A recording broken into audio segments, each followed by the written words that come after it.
오늘은 저기 칠자시 동부 일권역 생활검사 및 성동구 분석해가지고 오늘은 원래 이제 4주차 됐으면 벌써 이제 10회차를 들어가야 되는데 좀 만만치가 않아요. 그래서 오늘은 좀 속도 좀 내볼게요.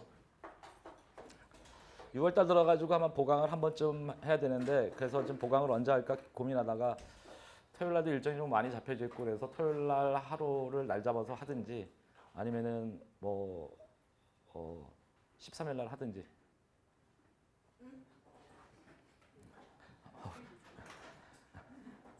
13일날 지방선거일입니다.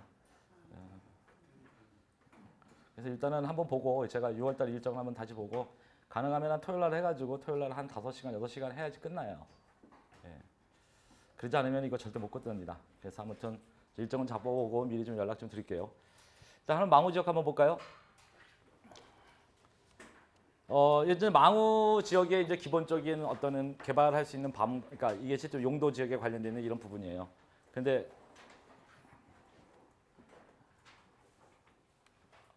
저기 좀 갖다 주세요. 보면은 여러분들 늘 보시겠지만 제가 늘 강의할 때 얘기했지만 여기 재정비 촉진지구라고 나오죠. 거기 나오고 여기도 봐요. 재정비 촉진지구 나오는데 뭐 그림을 한번 앞에 있는 그림 볼까요? 여기 재정비 촉진지구 있는데 재정비 촉진지구는 기본적으로 뭘로 만들고 간다고요? 아니 재정비 촉진지구가 있는데 이렇게 왔잖아요, 그렇죠?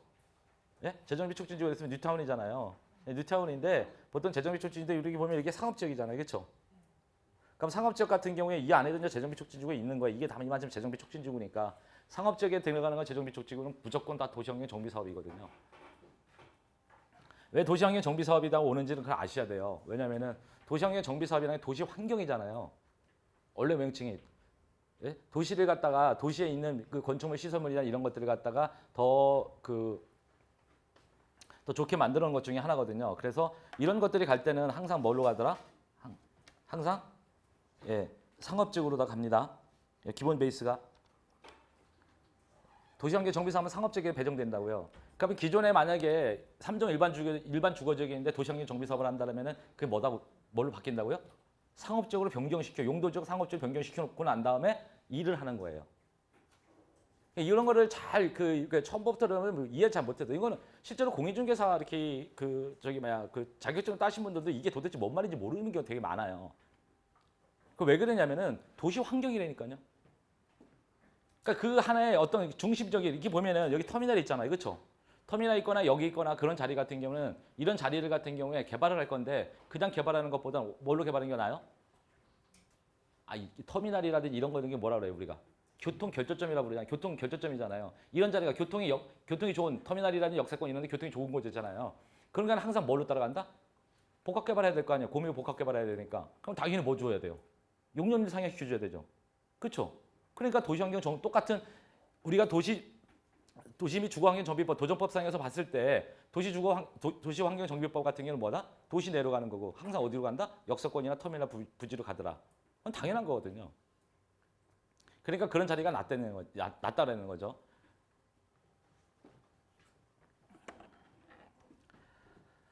그리고 여기 보면요. 조금 더 면적은 늘어난 게 없어요. 똑같아요. 아까 그거하고 똑같아요. 단지 하나 요 안에서의 먼저 여기 되는데 여기다 하나 집어넣은 게 있는 게 뭐냐면은 그러니까 망우역에다 복합역사를 설치하겠대요. 그래서 여기 보시면요. 망우역 일원에다가 고용창출 및 지역상권을 활성화해서 주거상업 업무 문화시설이 복합된 개발 사업을 추진하겠다 해가지고 복합역사 개발 시 환승 편의 위해 복합 환승 시설을 설치하고 공항버스 탑승 대기공간 확보 이렇게 하겠다는데 한번 이걸 보시기 전에 한번 지도를 한번 보고 갈까요? 빠른 시일로요. 그 망우역 보면요. 앞에 보면은 이쪽이 남쪽 부분이니까 이쪽에 지금 환승센터 이쪽에다 만든다는 얘기예요. 그렇죠? 이쪽에다 만든다는 얘기고 그러면은 왕모 역사를 여기서 이렇게 만들게 되면 이렇게 역사를 만들겠죠? 그럼 여기 뒷부분요. 뒷부분 혜택을 받을 건지 말 건지 이거 판단해야 되는데 그럼 대충 이 정도 되면은 뒷부분에 상권이 형성돼야 되는 게 맞아요. 근데 이 뒷부분에 보면은 이 2번 출구 앞에서 나오면은 2번 출구거든요. 이 앞에 막혔어요. 도로가. 그럼 여기 보시면 어떻게 돼 있어요? 표시 잘 보세요. 이게 이 표시 뭐예요? 일방통행이에요. 그러니까 일방통행이다 보니까 차량이 여기 보시다 보면은 이게 여기는 일방통행을 안 놔도 되는데 여기를 가면 이게 되게 좁아요. 골목이. 다서 여기부터 일방통행을 온 거거든요. 그럼 일방통행을 왔으니까 여기가 상권이 제대로 형성될 수 있느냐 없느냐 그 차이점은 굉장히 잘 보셔야 된다는 얘기예요. 그럼 실질적으로 여기에 요 상권은 요 정도밖에 형성이 안 될 거예요. 요 정도 그림 보는 거야. 그러면 상권이 어쪽으로 가냐? 이쪽으로 갈 거란 말이에요. 여기 2차선이잖아요. 그렇죠? 이 벽을 따라가지고 쭉 해가지고서 뭐가 들어오겠어요? 복합 역사가 들어왔을 거 아니에요. 그렇죠? 아니, 왼쪽 벽이 이제 철길이란 말이에요. 그럼 이런 벽이 없어지잖아요. 그렇죠? 그러고 나서 그 벽 사이 벽이 없어지면서 그 라인을 따라 뭐가 들어서겠어요? 상가들이 쭉 들어왔을 거라고. 아니 코레일이 바보가 아니에요.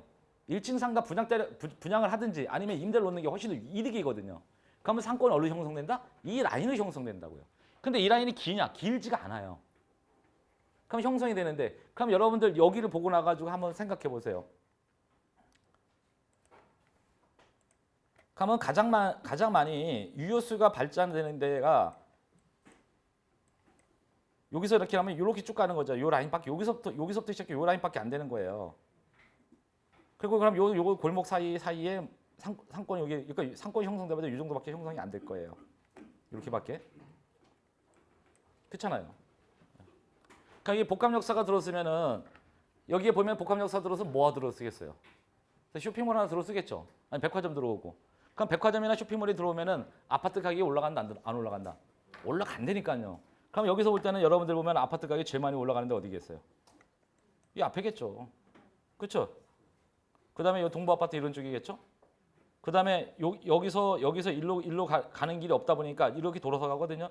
이 건영 같은 경우는 그러면 이게 덜 걸리는 거예요. 그러면 이 앞에 있는 이 건영 캐스빌 아파트 같은 경우 바로 다이렉트 나오면은 바로 들어가잖아요. 그다음에 바로 뭐요? 중학교도 있고 그렇잖아요. 그렇죠? 그러니까 이쪽에 포커스가 맞춰져 있으니까 그래도 제일 비싸게 아파트를 만약에 여러분들이 본다면은 요 앞에 있는 요 아파트하고 나중에 가면은 요거 건영 그다음에 이렇게 대시양 이렇게 가겠죠? 왜 대시양 아파트 같은 경우는 조금 걸어도 뭐면은 앞에 보면 중학교, 초등학교 다 있잖아요. 고등학교가 위로 올라가 볼까요? 이렇게 살짝만 해보세요. 중학교, 초등학교, 중학교 다 있죠. 이렇게 쫙. 괜찮아요.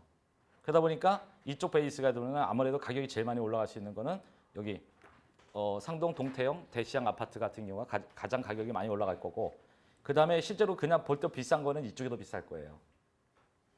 이쪽이. 이런 거 뒤에서 또 얘기 드릴 거니까 한번 보면 돼요. 중간중간에 가다가 좀 힘들어도 바로바로 문을 열어서 인터넷을 열어가지고 한번 지도를 보면서 설명해 드릴 거예요. 또 여기 있는데 이 상봉터미널 같은 경우도 이게 여기를 갖다 재개발해가지고 대규모 개발 사업으로 간다 그러는데 이런 거는요 뭘 보면요 상봉터미널 보지 마시고요. 얘는 제일 먼저 얘가 시작이 될 게 어디냐면은 동서울터미널이에요. 이 복합 역사 개발은요 터미널 복합 개발은 일단 제일 먼저 동서울터미널 가고 그 다음에 남부터미널 가고 세 번째가 얘예요 상봉터미널. 그러니까 이런 걸 잘 보셔야 되는 거예요. 이게 냉정하게 보시다 보면 이게 오래 걸려요, 얘는. 그러니까 일단 동서울터미널이 성공한다 그러면은 누가 따라가겠어요? 당연히 남부터미널 따라야죠. 왜 그래요? 남부터미널. 그래도 어디에 있어요? 아, 강남에 있잖아요, 명색이. 네. 세상에서 이 상봉터미널, 남부터미널 같은 경우가 사실은 그 주변에 상권이 별로 이렇게 형성이 잘 안 되는 이유 중에 하나가 가보시면 아세요. 남부터미널 앞에도 상권이 별로고 상봉터미널도 앞에 보면 상권이 별로거든요. 근데 여러분들 이건 잘 보셔야 되는 게 왜 그러는지 아셔야 돼요. 혹시 여기 가지고 혹시 경륜장이나 경마에 보신 분이요? 여기 다 들어와 있거든요. 두 군데 다 들어와 있다고요. 그러니까 여러분들 항상 아셔야 돼요. 경마나 경륜 스크린 있잖아요. 스크린 경마장이나 경륜장이 딱 들어왔다 그러면은 경정장까지 해가지고 다 들어왔다 그러면 어떻게 된다? 주변 상권 그냥 말아 먹어요. 아주 단순한 거예요. 이게 금, 토, 일, 3일을 열리거든요. 경마장은 금토를 하고 경륜장은 토요일에 일요일 하고 경정장은 토요일에 일요일 하고 그러잖아요. 그러면 3일 동안 뭐가 돼요? 아, 돈 잃은 사람이 도박했다 돈 잃은 사람은 어떻게 돼요? 술 안 먹고 한 번 싸움 붙으면 그 일대가 초토화된다니까요. 그래서 여러분들 잘 생각해야 돼요. 이런 금토일 같은 경우 3일간은요 장사가 안 돼요. 생각보다. 그리고 경마장 가가지고 섬에 돈 딴 사람은 이때까지 한 번도 못 봤어요. 상권이 안 좋다는 거예요. 이런 것도 여러분들 잘 보셔야 되는 거예요. 어떻게 보면 주말에 유효수가 되게 많은 것 같지만 유효수가 절대 일어나질 않는 거예요. 그냥 동대문 지역 볼까요? 동대문 지역 같은 경우는 이쪽에 이 동북 일권역에 속하는 것은 이 신설동역 쪽에 이쪽 부분이니까 한번 볼 거예요.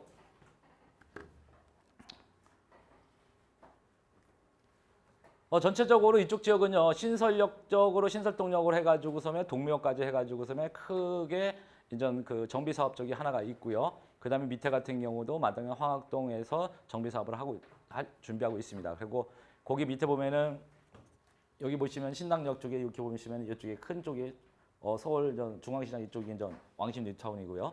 전체적으로 이런 부분이 있는데 아무튼 여기 같은 경우는 동대문 지역 같은 경우는 전체적으로다가 뭐 도심권의 역할을 하는 중심지를 육성하겠다. 그다음에 우이신설선 경전철 도입돼 가지고서는 교통 교점화 대비 지역 활성화를 유도하겠다. 그래서 저번에도 얘기했지만 신설역 같은 경우는 여기 신설동역 같은 경우는 여기다 저번에 제가 얘기 한번 드렸죠. 예, 오피스 같은 경우는 쭉 이렇게 짓고 있는데 여기를 갖다 뭐 한다? 그러니까 특구를 만들어 버리는 거예요. 한마디로. 개발 특구를 만들어가지고 뭐 하겠다? 그 전에 얘기 자체가 흐지부지 하잖아요. 그래 보니까 여기를 만약 전체를 개발하기 위해서 개발 특구를 다 만들어 버린 거예요. 그래서 이제 여기 이쪽 자체가 좀 많이 좀 발전하고 있다는 걸 여러분들 좀 아셔야 되고요.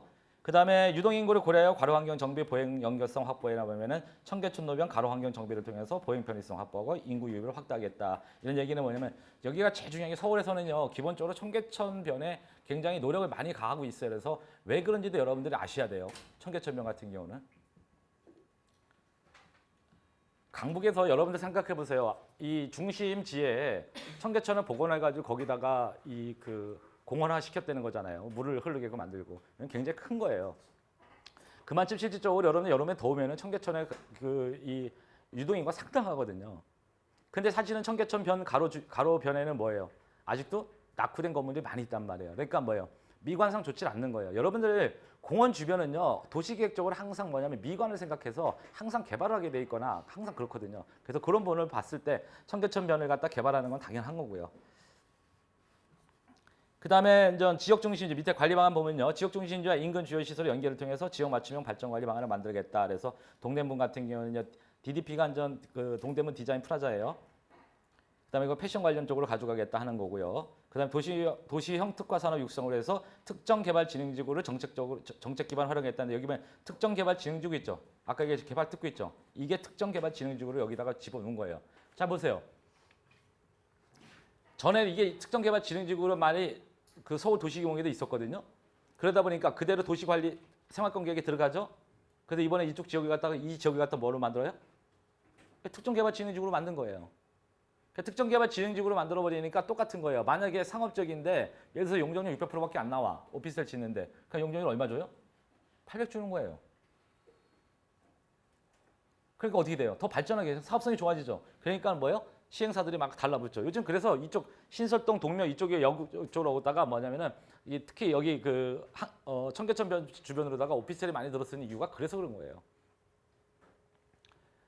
그래서 여기 이제 진흥지구 지정 시 지역 내 산업 공동체 중심이 되어 계획 설계에 따라서 지역 산업 영세사업자 보호에서 지원 프로그램, 소단위 정비 방식 유도 이런 거 하겠다라고 나오고 나머지는 지구 단위 계획을 통해서 지역 중심 기능을 강화하겠다는 하죠. 전부 다 지구 단위 계획의 중심지로다가 포커스를 잡고 있다는 거 여러분들 보시고요. 아니 이거 괜히 산 거 아니에요. 아 이거 뭐 저기예요. 그냥 에어컨 틀면 되지. 내가 더워요, 내가. 이거는 전 공간관리 지침인데 여러분들한테 이걸 왜 보여드리냐면은 기본적으로 이렇게 돼 있어요. 공간관리 지침도가 딱 보면요, 이 중심지는 어떻게 끌고 갈 것인지, 그러니까 이들 지역의 동북 일권의 중심지는 어디가 있는지 쭉 설명되어 있고, 그 다음에 용도 특성, 용도 지역의 특성 주거지는 어떻게 되어 있다 그런 게 나오고, 그 다음에 경관은 어떻게 되어 있다 그래서 이렇게 쭉 나와요. 그래서 그 사이사이에 이렇게 표시가 되어 있거든요. 그래서 여러분들이 나머지는 볼 게 아니고요. 이런 걸 한번 볼 줄 알아야 돼요. 여기 보시면은 여기 망우산이죠. 그럼 여기 이렇게 사선으로 표시되는 거 있죠. 이쪽 보면 뭐라고 돼 있어요? 네? 중점 경관관리, 중심 경관관리구역 주요산 주변, 그쵸? 그 다음에 중점 경관관리구역 역사도심 이렇게 돼 있죠. 그러니까 경관관리구역은 제가 저번에도 얘기했다시피 한번 기본 베이스가 뭐다? 경관관리 구역은 기본 베이스가 뭐다? 무조건 높이예요. 그러니까 얘는 경관관리 구역으로 지정된다. 그러면 여러분들 무슨 생각해라? 높이 못 올라간다. 항상 머릿속에 그걸 염두에 둬야 되는 거예요.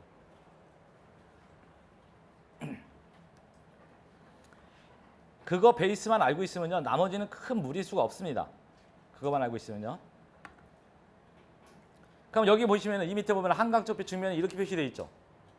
그렇고 나가지고 중점 경관관리구역 해놓고 어디 있어요? 한강변 거기 돼 있잖아요. 그러니까 한강변 관리 기본 계획에 보면은요. 한강변에 뭐 가이드라인이 딱 있잖아요. 옛날에 한번 강의했단 말이에요. 그 내용을 보면 한강변에다 뭐 한다? 고층의 아파트를 지정하겠다. 그런 이게 나오잖아요, 계속. 보는 방법 한번 보시고요. 다음 페이지 보시면요. 성동구 지역생활권인데요. 이제 지역생활권 넘어갈 겁니다. 여기 보면 성동구에 같은 경우는 왕십리, 행당, 마장, 용닭, 그다음에 금호옥수, 성수 지역생활권 있고요. 들어갈 게 이제 뭐냐면은 성수 지역생활권 들어갈 겁니다. 성수 지역 같은 경우는 성수역과 건대입구의 일원에 성수 지역 중심이 입지하고 있더라. 그래서 중공업적이 많더라. 공장과 주거산업이 혼재되고 있더라. 이런 자리를 갖다가 갈 건데, 그래서 중공업 자리가 있으니까 그 전에 예전에 한번 언제 만들었어요? 2016년도에 중공업 지역 종합발전 계획을 만들었거든요, 서울시가. 그래서 성수 지역에 이렇게 생활권 계획도가 있더라. 중공업 지역에 만들어 놓은 거예요. 그러니까 그거를 그대로 생활권 계획에도 뭐 하겠다? 반영시켜 놨겠죠. 그리고 지역 과제를 통해 이슈로 문제를 보니까 상해 계획에서 이렇게 아까 가장 큰 거 중공업 지역, 그다음에 도시재생 활성화 사업. 여기 성수도 도시재생 활성화 사업 구역에 있거든요. 그다음에 전략정비구역 어떻게 할 것이냐, 3표 공장 부진 어떻게 할 것이냐, 이런 것들이 쭉 있는 걸 갖다 그러면 이슈로 뽑는 거죠. 그러면 3표 레미콘 공장 이전하고 개발 사업 추진할 때 서울시 한강 중랑천과 연계한 녹색 공간 조성하겠다 딱 나오죠. 그래서 지금 가끔가다 신문에 나오면 뭐라 불러요? 3표 레미콘 공장 이전하면 거기다 뭐 만들겠다고요? 공원 만들겠다 그러잖아요. 근데 3표 레미콘 같은 경우는요. 미치겠죠. 왜 그런지 아세요? 3표 레미콘 공장이요. 서울 시내에 있는 그 건축 공사 현장 있죠. 공사 현장에서 레미콘을 갖다가 거의 70%를 공급하고 있거든요. 그러면 그만한 노른자 땅이 없거든요. 냉정히 따지면 그래도 서울시 중심지에 위치한 건데. 그렇죠? 그러니까 어디든지 다 가잖아요. 잘 보세요. 한쪽으로 치우쳐주면 한쪽이 멀어지죠. 그럼 3표 레미콘 공장 같은 경우는 옮기려고 그랬어요? 안 옮기려고 그랬어요? 그리고 싸가지 더럽게 없는 게 뭐냐면 용도적이 해피하면 싸가지 없게 용도적이 자연녹지 지역이에요. 그러니까 뭐예요? 공시지가가 싸죠. 그러니까 서울시 입장에서는 공시지가에다가 돈 얼마 더 주고서 매입하려고 할 테고 3표 레미콘 공장 여기 3표 레미콘 공장 같은 경우는 뭐 하겠어요? 돈 더 달라고 할 거고요. 여기 3표 레미콘 공장이 왜 이게 여러분들이 꼭 알고 계셔야 되냐면 원래 현대자동차가 글로벌 센터를 만들 때 여기다 만들려고 했었던 거예요. 알았어, 기부채나 50% 할 때니까 중심 상업적으로 만들어줘. 원래 여기거든요. 근데 자연 녹지에서 중심 상업적으로 올라가려면 몇 단계 올라가는 거예요? 우리나라에서 용도 지역에서 기부 체납해가지고 4단계 이상 벗어나면 안 된다 그랬잖아요. 제가 예전에 한번. 그러니까 얘는 6단계예요. 자연 녹지에서 한번 올라가면. 그러면 이때까지 한 번도 없었던 일이에요. 특혜 시비가 걸리잖아요. 그래서 여기가 안 됐던 거거든요. 그런 거를 하나만 알아두시면 좀. 그러니까 3표 레미콘 공장 이전하게 되면 이 서울 숲하고 연결되어 있는 그 라인이 떠요. 당연히 쉽게. 그 다음에 성수 중공업적이 활력부여를 어떻게 하겠다. 그 다음에 한강 주거지 정비는 어떻게 하겠다. 이렇게 나오죠. 그런 부분이 가장 크고요. 이런 부분을 갖다가 좀 중점적으로 살펴볼 겁니다. 여기 보시면 이렇게 표시되어 있죠. 산업개발진흥지구로 되어 있어요. 여기쪽에 여기요. 여기를 첨단산업 거점지역 육성하겠대요. 지금 현재 보면은 성수역에서 이쪽 라인 쪽에 뭐가 많아요? 지식산업센터 아파트 공장 이쪽 라인에 많거든요. 근데 잘 보시면 아시겠지만 가다 보면은 이렇게 좀 뭐 큰 것도 있거나 뭐 작은 것도 있고 막 그래요. 근데 여기를 갖다 산업개발진흥지구 여기다 지정해 놓는 이유는 그냥 딱 하나 있어요. 이쪽이 제일 많은 게 하나 있어요. 뭐냐면 인쇄공장이 제일 많거든요. 옛날에 인쇄공장이 제일 많았던 자리여가지고 이 바닥 면적이 굉장히 커요. 공장이. 보통 1000평, 막 1500평, 2000평씩 되거든요. 기존에 있는 이쪽은요. 조금 그달마다 인쇄공장이 좀 작은 데였었고 여기가 제일 큰 데였었어요. 그러다 보니까 이러다가 뭐 한다? 산업개발진흥지로 만들고 첨단산업. 그러면 이쪽으로 뭐가 많이 들어오겠어요? 지식산업센터가 많이 들어올 텐데 한번 잘 볼까요? 여러분 서울에서 지식산업센터 분양을 하면요 평당 1,500만 원 넘어가면 안 돼요. 근데 여기 지금 땅값이 5천만 원이 넘거든요. 땅값이 5천만 원이 넘는 데서 분양가 1,500만 원 때려가지고서는 성공할 수 있을까요? 사업성이 없어요. 그래서 아무도 안 덤비는 거예요. 그러니까 그리고 분양가가 1,500만 원이 넘어가면은 서울시내 임대료는요 비슷비슷해요. 생각해보세요. 여기에 있는 임대료나 가산 대리면 임대료나 똑같아요. 별 차이가 안 나요. 근데 가산 대리보다 더 이거 더 훨씬 비싸잖아요. 그렇죠? 그럼 수익률이 떨어지니까 누가 살라 그래서 안 산다고요. 그러니까 이런 것들이 있기 때문에 좀 그래요. 아무튼 여기를 갖다가 도시형 첨단산업 기능 및 주거산업 혼재 지역으로 관리하겠다. 그래서 IT 융합 디지털 산업 도입으로 첨단산업의 메카를 육성하겠다. 그러니까 이런 거 생각하시래요. 우리나라가 4차 산업혁명이 굉장히 어느 정도 지금 초창기니까 어느 정도 뭐 한다? 초창기니까 어느 정도 초창기를 넘어서서 성숙기 초반에 들어갔을 때쯤 되면은 R&D가 엄청 커지고 부가가치가 커지겠죠. 그때쯤 되면 얘가 터질 거예요. 그 전 때까지는 얘가 아마 지식산업센터 들어와도 그렇게 효과는 없을 거라고.